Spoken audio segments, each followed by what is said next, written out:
Hi everyone, welcome back to the workshop. Right, it's a new tool day once again for Ustar. Now today I want to show you what they call their flex sander. Now basically this is a sanding handle which allows you to sand curved surfaces with a great deal of accuracy. Many of you may already have this handle. With the ability to put some flexible paper on there. It's been a useful tool, I think, for many of us. It's certainly been massively useful for me. The Ustar have a slightly different approach, I guess, which I want to show you today. Let's put that away. As I say, this is a flex sander. It's basically a sort of a belt sander, but put into a handle. So it's usual packaging from Ustar, very robust. I'm very happy with all the packaging that their tools come in. I say all the edges give you the usual information and sort of on the back. But let's get this guy out of its box and we'll have a look at what it looks like in practice. So let me get all the bits out and put that back over there. Okay, so let's have a look at the tool. So that's the actual tool itself. And so they call it a flex sander, but it's basically a flexible handle, if you like, or a jig to put some belt sanding pads onto this guy.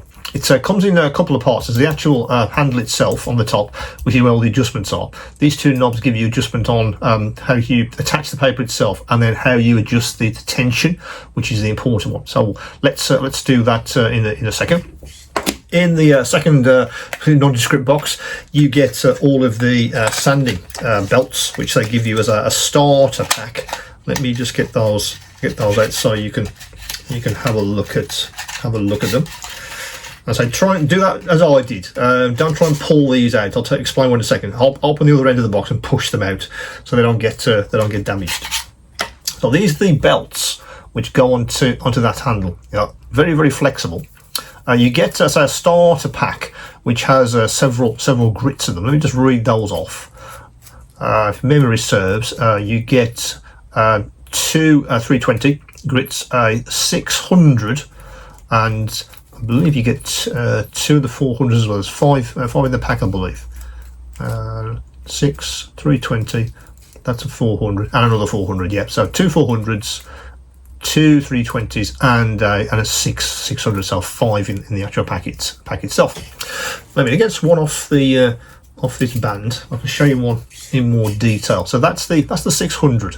So push it out from the other end, because this is obviously stuck together to create the band. And this is a very specific dimension. So don't pull this out, because you don't want to rip this plastic off, which keeps the band actually in place. So be a bit careful with that when you get these out of the box.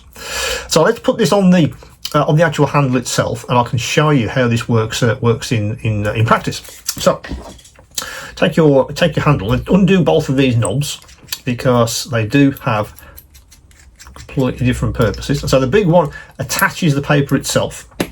So if you'll notice, there's obviously a locating hole where the knob just came out of, and there's a locating hole on the paper. So that just goes over these wings, I suppose you call them, or these arms on the edges. So put it in like that, and then that reassembles onto the handle. So the big knob basically compresses the paper, so that attaches it to the actual handle itself. Yeah, so that's how that attaches. Now the second knob is how you adjust the tension. Now if I show you this at the moment in profile, and you can see there's a little bit of give there, but not a great deal. Now you can keep adjusting this to get the kind of get the paper to deform to the right shape, I suppose, and it affects how loose this is, and certainly how flexible it is. In fact, let me do that all the way, so you can see that is now completely off the paper. So that's the maximum flex that you can get in the paper, which is quite a lot for certain jobs. If you maybe need to do something that needs more flex, then the display handle is probably better, because it gives you even more flex with how you deform this paper to the right curved surface that you're trying to sand. But this guy could be ideal for for certain applications, but that's the maximum you can do. And if I tighten this one up a little bit more, so the blue cube, I suppose, it compresses the paper to give you the tension, and you can keep on doing that and adjusting the tension. That's tighter than it used to be, and I keep doing that until obviously I get to the maximum. That's now tight. So that is the maximum. That's almost as good as I guess a flat sander, but there's a little bit of give in there. So if you need to take off lots and lots of material off a surface which had a slight curve, that's probably what you want to do, and then just undo this depending on how curved the surface is that you want to sand. So let's have a look at that in practice. Let me just reach over for a part. So for instance, this guy, loads and loads of curved surfaces, yeah. But what if I wanted to, there was something on here I wanted to get, maybe the panel line or something I wanted to sand off. Now, because that's very, very curved, I'm going to start with this as loose as it can be. So that's as loose, yeah. And then see if that's good enough to conform to the surface I want. And it is. That's the loosest it'll go. But you can see you can adjust this very easily to the surface that you want to sand. And as you can see, it's taking off some material already. What I liked about this, of course, again, is the usability. Again, brilliant ergonomics. When I sort of held that in my hand, it has a weight. It's not heavy, but it has a weight. So again, it gives you that feeling that you have a tool in your hand, and you can then do accurate sanding on the curved surface that you're looking at on your model. Again, build quality is fantastic. Again, bit like Display, I think it uses some kind of anodized aluminium. The surface is very good indeed, very robust. I've dropped this a few times, no issues, nothing sort of broke or shattered. It's not going to do that. It's a solid piece of alloy.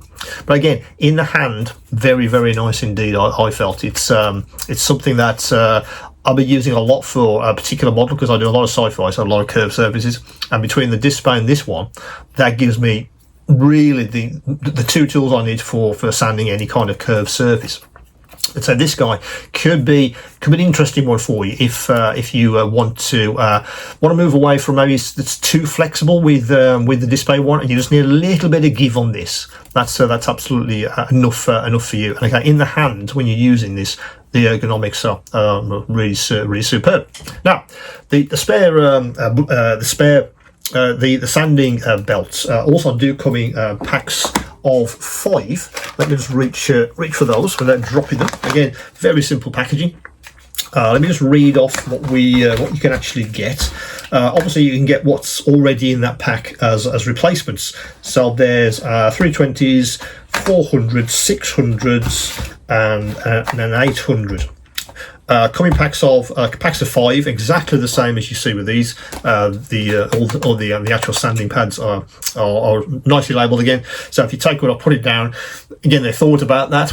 They're all green, so how are you going to know what sanding grit that you put down? So they're all labelled, so you don't have an issue with that. So if you put them down, or even keep these in a drawer somewhere, which is what I do, you'd be able to easily reach for one and also identify which grit you're after. So that is the new sanding handle, the Flex Sander, as Ustar call it. Very useful, I felt. It could be an ideal addition to your modelling bench. It's in the hand. It's compact, easy to store. It's a great little tool to have in a drawer when you actually need it. So, any questions, any queries, of course, do come back to me. And as always, keep on modelling.